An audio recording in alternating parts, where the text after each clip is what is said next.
How many of you have your favorite go-to tried and true highlight and balayage techniques that you like to use on your clients?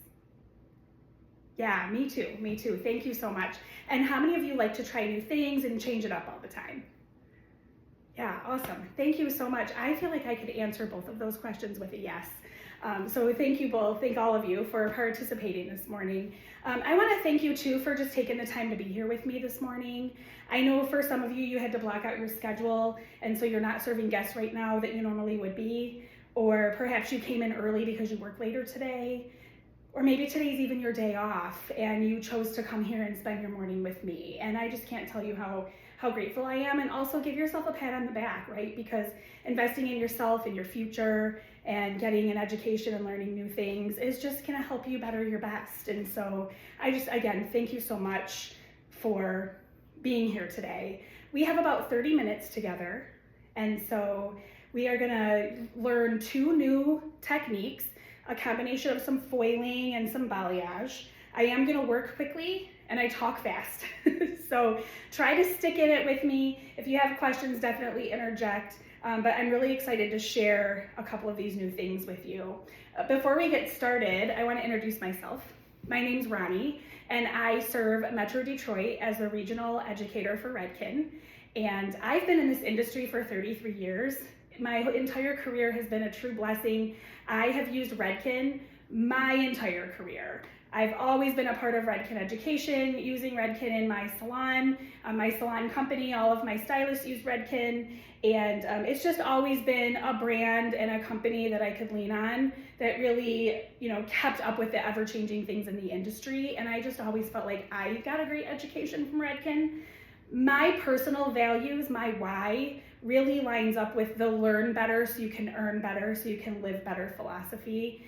And so that is why I stand here today, is because I really want to give that to you, right? And so we all can elevate this industry and earn a better living and live a better life. So again, thank you so much for having me. I'm just really, really excited to share some of these things with you today. Before we get started, let's talk a little bit about the learning. I want to kind of set up how this 30 minutes is going to go. Just know, we all have our own methods, right? Our methods are our beliefs, the things we were taught, and our style is what makes us unique and different and sets us apart from everyone else.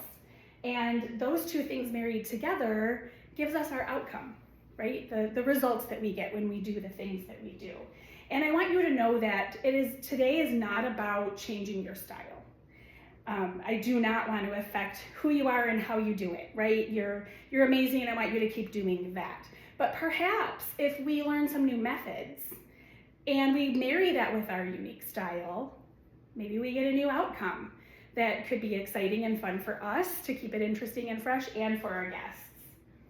Just know too that mistakes are okay, and I'm gonna ask you to tell me, Rhoni, mistakes are okay, because I'm sure that I'm going to make a mistake up here. I drop a comb, I drop a clip, it happens, right? So thank you for giving me the grace if I make mistakes up here too.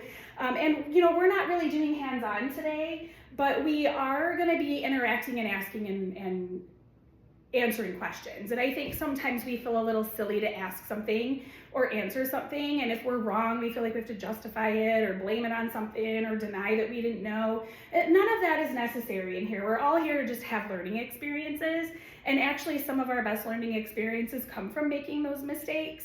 And so please be curious enough to have questions, curious enough to ask them, willing to ask them, willing to answer and interact and play along, and open-minded that you might see something different than you've ever believed before, or you might learn something new or hear it in a different way. And I just ask that you're open to learning with all of us.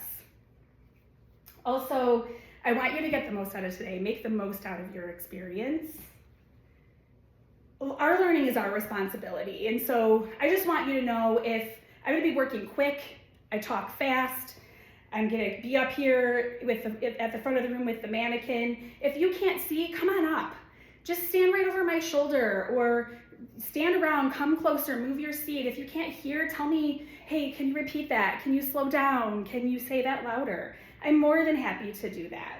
Just be responsible for yourself. Please turn your cell phone on vibrate, but if you get a call and you need to take it, go ahead. If you have to use the restroom, just go ahead and leave. Just jump right back in and get back as soon as you can so you don't miss anything. And also, learning requires energy. And so what my commitment to you, if we're all sitting here kind of bored and bumming, we're not going to have as much fun, but we're also not going to learn as much. So I commit to you that I'm going to bring as much energy as I can. I'm going to keep it positive and fun and interactive. And I'm going to ask a commitment from you that you give all of that energy back to me and that you keep throwing it at me so that we have a really fun, interactive learning experience. The energy is high and we leave here feeling like we had a great time. If you're in, say I'm in. Awesome. Thank you so much. And lastly, we're going to celebrate those wins. So if you do have that aha moment, if that light bulb goes off, if you have a situation where you've just discovered something or learned something, share it with the group because again, we're all here for that learning experience and we're going to celebrate that. Give your neighbor a high five or a fist bump or go a light bulb or yes, when you have a learning experience. So I would love for all of us to just stay positive and interactive and upbeat. Okay, is that cool? Give your neighbor a high five and say, let's get started. Awesome, thank you so much. So now we're gonna talk about the two techniques that we're gonna share today. The first one is called baby lights. It's a combination of some fine micro stitch foil placement with some balayage pieces in between the foils. It gives a really natural dimension, kind of like in a child's hair. And then the second technique is called modern balayage. Sorry, my voice is so dry. This is a soft hand-painted, more traditional balayage sort of technique, but it's faster, it's really natural looking, and it gives you that like sort of lived-in, less noticeable regrowth. I'm going to share with you my friend Ellie. I pre-did the front quarter sections, the front quadrants on her hair with these techniques. This side is the baby lights technique. We've got some fine foil placement that goes all the way up to the scalp area with some really fun ribbony balayage pieces in between. I already took her outside and made her look in the parking lot so that you guys do that too, right? And then this side is the modern balayage technique on this side of her head, and you can see those really pretty ribbony pieces that are just really natural looking and fun. And so I think she turned out beautiful. I shared with you all of the products that I used to talk about her already. So we did prepare her with hair cleansing cream, and because she came out of the box and she was kind of gunky, we went ahead and shampooed her with that. That's gonna remove all of the excess product and buildup and stuff. And then we conditioned her with extreme shampoo. I used the new Blonde Idol 7 lightener, which is amazing. We'll talk a little bit more about this while we're working. I used that with 30 volume. This lineup is just beautiful. And then I glazed over with the new Shades EQ Honey Coppers. Have you guys seen these yet? I know, they're so beautiful. All the levels, the 6 is stunning. So I glazed her with 09 HC honey butter, equal parts with crystal clear and processing solution, processed for 20 minutes at room temperature, and then I went ahead and shampooed her off with our ABC line. I used the acidic bonding concentrate shampoo, conditioner, followed by a 5-minute treatment, and then I went ahead and used the Big Blowout Jelly to give us some volume shine memory, some heat protection, and then this is a picture of the 22, but I ended up using the number 11 thermal spray that I prepared her hair with before I used the iron to set her for some heat protection and hold. So that's Ellie's story. All right, let's get started on the baby lights technique. I'm gonna move in here so that hopefully you can see okay. Turn my mannequin here and I gotta raise her up so I can reach her. You know, I think sometimes we forget that our chair moves. We break our backs leaning over, trying to reach our guests, when really all we have to do is pump up our chair, ask our client to tilt their head. We make things so much harder on ourselves, don't we? Hopefully that's a good view. But again, if you can't see, come on up, it's fine. So for the sake of time, I went ahead and pre-mixed my Blonde IQ 7 with 30 volume. in my bowl, and I'm using a wide, long bristle color brush to do this technique. I gotta get my gloves on.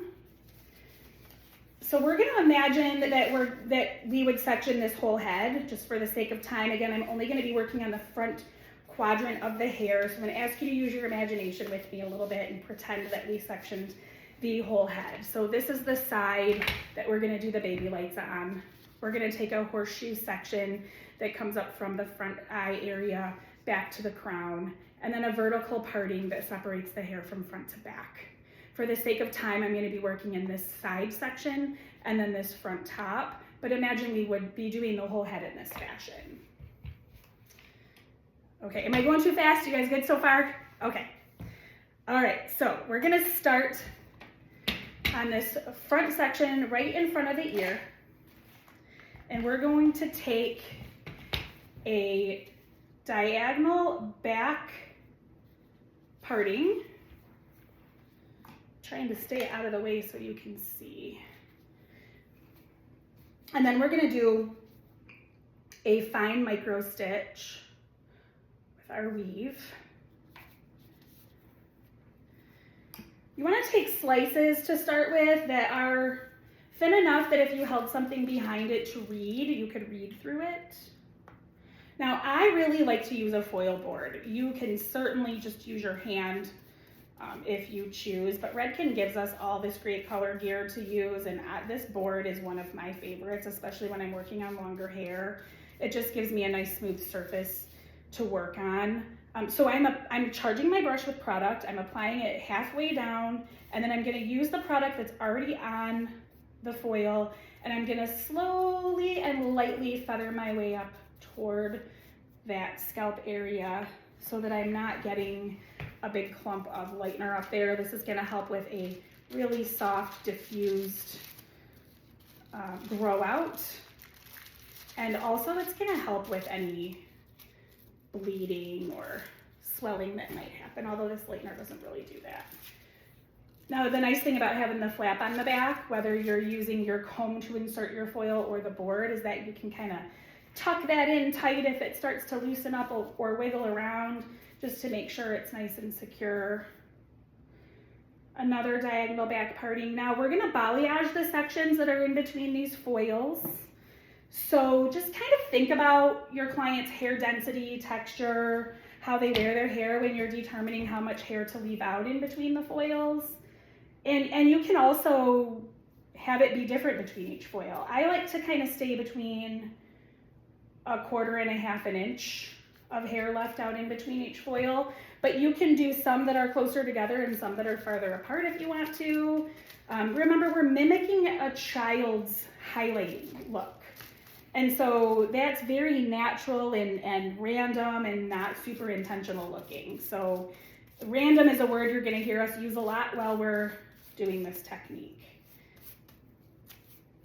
So again, I'm charging my brush, applying it about halfway down, and then I'm slowly gonna feather my way up towards the top so that I don't get a really hard line up there.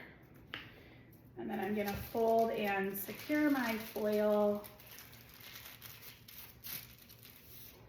I'm gonna use my flap on the back to make sure it's nice and tight in there. You know, they like to go to the bathroom and look in there and pull at them. So you wanna lock them in, lock them down. You guys ever have clients do that? Yeah, I do too. What questions do you have so far?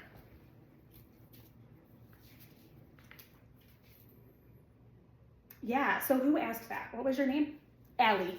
Hi, Allie. Thanks so much for asking that question. So Allie's question was, could we do different formulas inside the foils?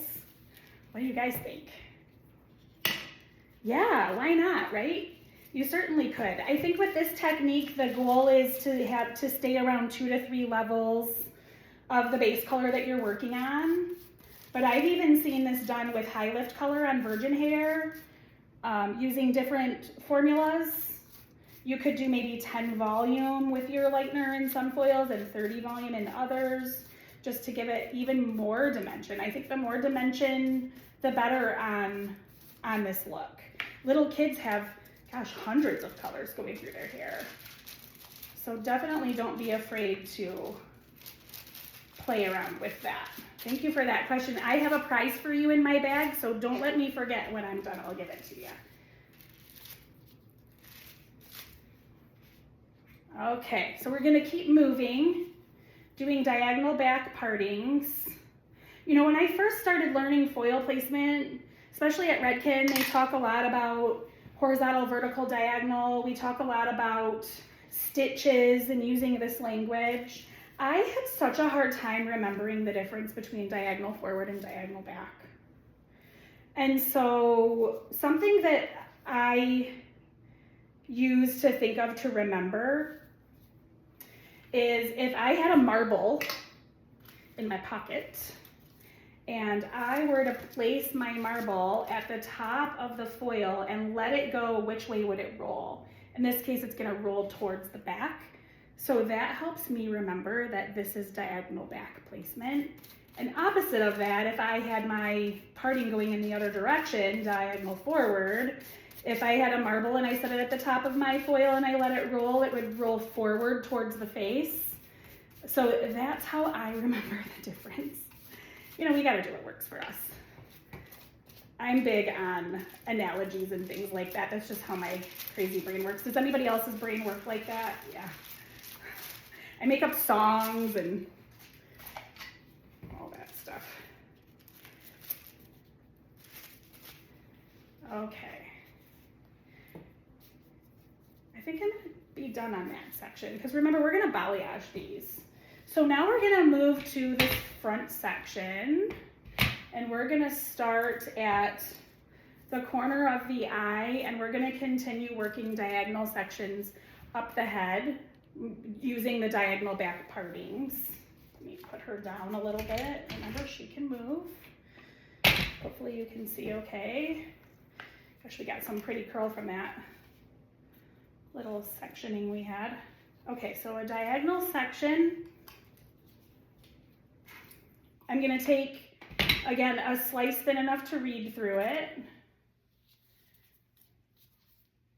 And we're gonna do a micro stitch. I once learned too that the closer you are to the scalp, if you get a rhythm going with the bounce of your comb, the smaller, finer the stitch is, and if you're stitching out closer to the ends, the chunkier stitches you're gonna get.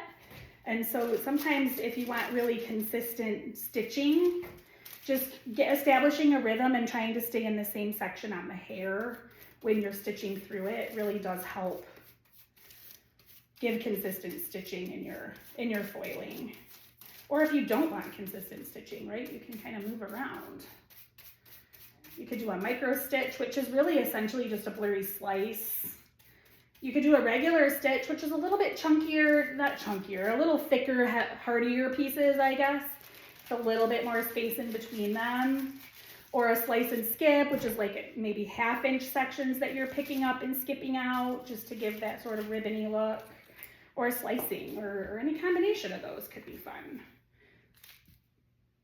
Yeah, you totally could. You could do different stitches in every foil. Who said that? Kelly.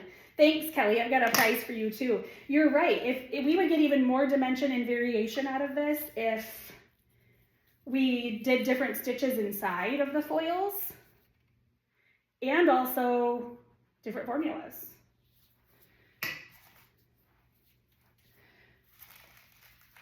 What other things are on your mind? Any other questions? I'm gonna quit talking for a second and work because I want to get you guys on to the next technique.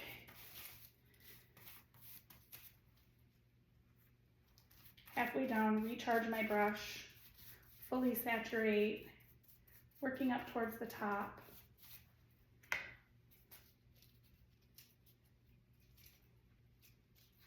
I said I was going to be quiet, but that's hard for me. I got to tell you about these bowls and brushes and stuff too, because I love these Redken bowls. They're narrow, and so they sit side by side on your tray. So if you are working with other formulas, you can have them all on your tray really nicely. And the bowls have a little ridge in them so that you can kind of stand your brush up inside the bowl and it won't fall down and get all goopy. So I really love those bowls. And then the brushes, you know, they have wide and short, long and short bristles, wide and narrow brushes, really anything that you need to be creative and do your art, right? We want to have lots of things in our toolbox. The foil boards, and then we're going to be working with the balayage paddle in a few minutes, which I find really helpful for when I am painting.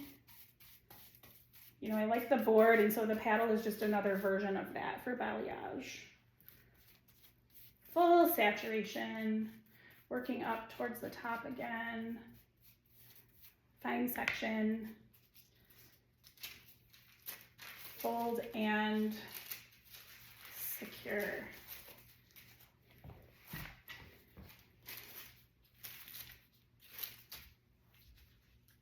Okay. I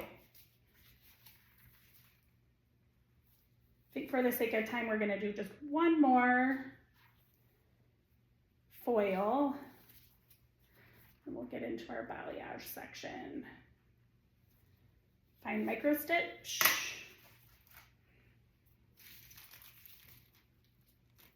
Charge your brush halfway down. Work that product up towards the top. You can recharge your brush if you need more product for the ends.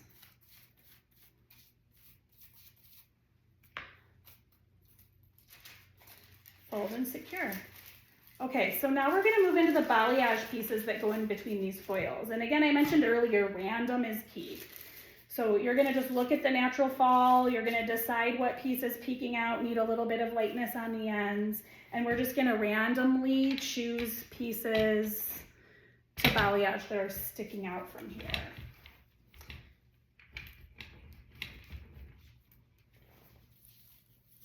So starting at the bottom, I really like this piece near her face. So I'm going to do this one, and I'm going to turn her a little bit away, but it's because I want to overdirect this hair back away from her face.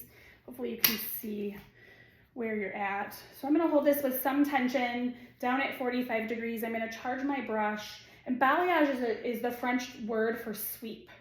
So we're just going to sweep the hair with the flat side of the brush, and we're going to start in the middle, mid-shaft area, and we're going to work our way up toward the top.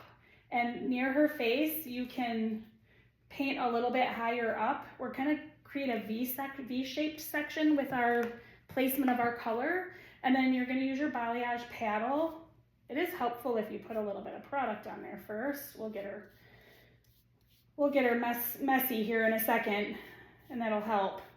But the goal would be to have it be not fully saturated all the way through at the top, pretty well saturated through the mid shaft, and then on the ends, or zone 3, we're going to saturate all the way through that section.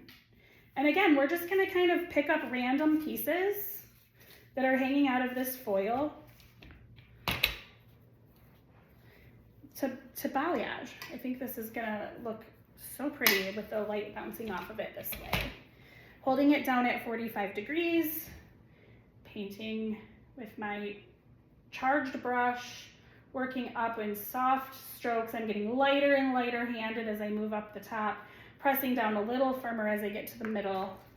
Using my balayage paddle, now that it's got some product on it, that hair will stick a little bit. And I want to fully saturate through those ends. I kind of like to take a peek at the back and make sure that I am dry and that there's no real chunks moving on the back side of that. Okay, and so again, for the sake of time, I'm going to do one more section. And if you guys want to come up here afterwards, like I said, anybody who doesn't have a guest, if you want to come up and try some, I've left some pieces here for you to do.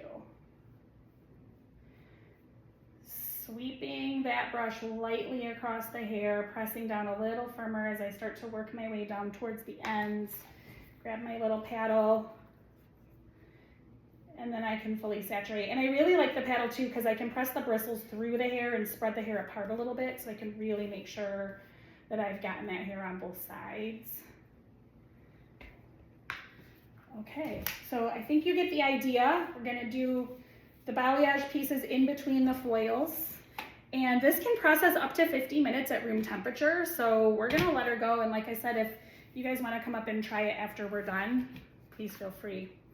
So we're gonna move on to the modern balayage technique. Again, this is very similar to classic balayage. It's just a little bit faster. So we're gonna take a diagonal parting from the temple down to just below the crown. And we're gonna secure all the hair below that into a bun. For the sake of time, again, I've sectioned this section, this back quadrant off. We're not gonna be working through that section right now. I'm just gonna be focusing on this front quadrant. But imagine that we're working this technique all the way through the whole top of the head. You wanna secure this bun in the back, and then we're gonna take a foil and we're gonna drape it over this bun and cover it, because this is gonna act as a place for us to drape our balayage pieces over top. So you can put a little product on here to get it to stick. I'm just gonna fold mine and just create sort of like a cylinder section, and we're gonna use that to hold the pieces as we balayage. So in this placement, you're gonna take 1-inch diagonal partings, and you're gonna follow the shape of the head and follow the shape of that original diagonal parting that you first made. So use your imagination with me that we're coming all the way back through this section too. Again, for the sake of time, I'm just gonna do up here in the front. So I'm gonna take a 1-inch diagonal parting. Starting in the back, closest to your center part in the back, you would take a 1-inch triangle with the wide part of the triangle at the top and then the point pointing down with 1-inch sides. And you're gonna do 2 or 3 or 4 triangles as you move through this section.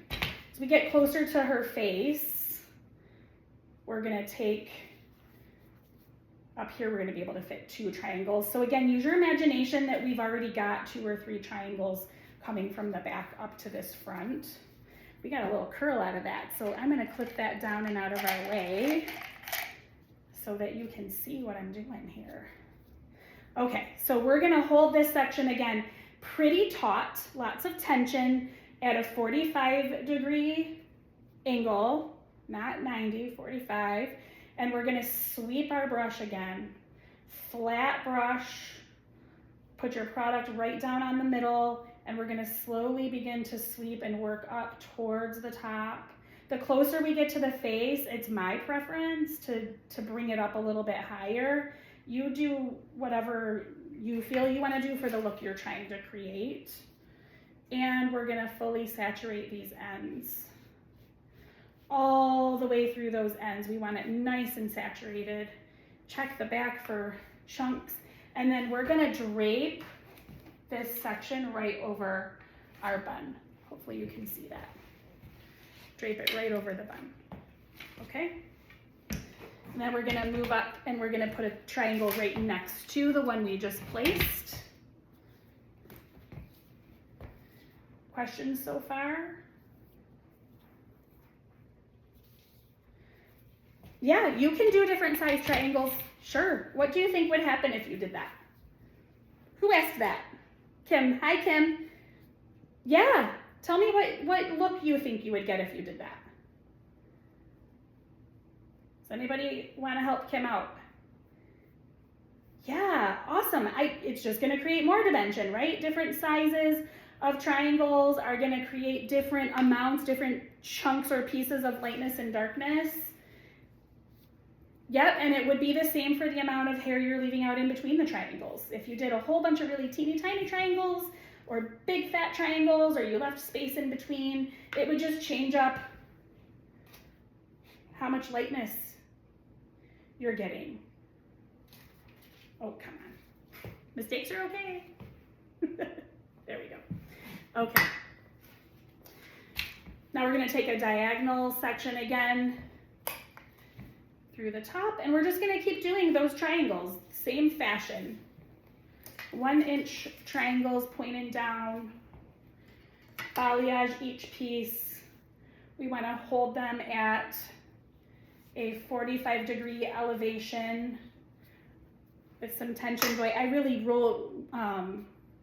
wound her hair tight for those little buns when I was sectioning her, and she's got a lot of wave and curl in here. But right, sometimes our clients come to us at the end of the day with their hair curled, and it gives us a little bumpy surface to work on, so we just gotta go with it.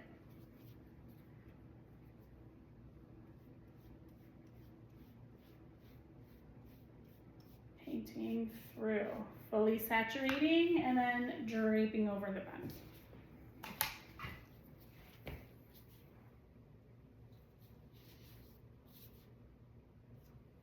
One more right up here. And again, you can pick up the pieces that are closest to her face. You can just get really creative with it. It's all about just creating natural lighting and having dimensional, beautiful pieces in there. Again, I like to come up a little higher when I'm closer to the face. Get my paddle and work all the way down.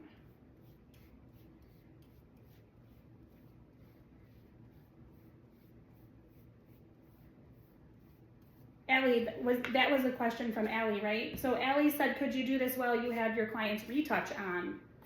Sure. I mean, if you're doing color fusion or cover fusion and processing for 45 minutes, I think if you just did this as an add-on service and just worked through the top of the hair, you certainly could do that. You could also take the time to do the whole head. I really love that with faster techniques like this. You know, traditionally with balayage, I feel like sometimes we're scheduling 3 and 4 hours out of our day and working on just one guest to get the whole head done.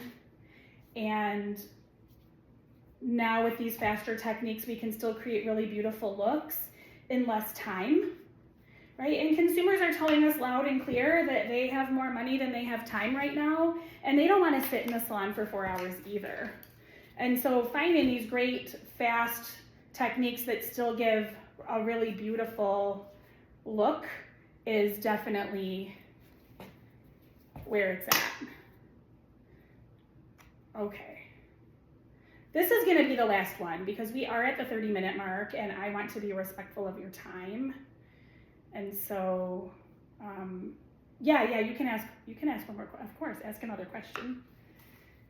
Charging for this, that's a great question too. So do not discount your services because they're faster. Like I said, clients are willing to pay more to get out of the salon faster and spend less time in the chair.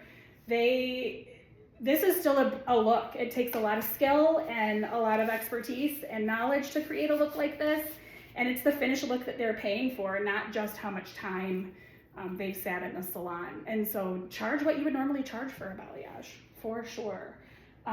We can do one more section up in here, but I'm gonna go ahead and stop because I know guests are arriving. And I wanna be respectful of your time. If anybody wants to come up and play around and do some more of these sections, feel free to do so. There's kind of a finished product of the balayage pieces coming back and draping over the foil. And we can process her, like I said, up to 50 minutes. Lastly, any other questions that we weren't able to address? No, we're good? Okay, again, I'm hanging out, so feel free to come on up. And lastly, I just, again, want to say thank you. Thank you for your time. Thank you for your participation. Thank you for your energy and asking questions, your openness and willingness to learn. And I am super excited for you to take these back and try some of these techniques on your guests and let me know how it goes. I look forward to being back and seeing you guys again soon. Have a great day.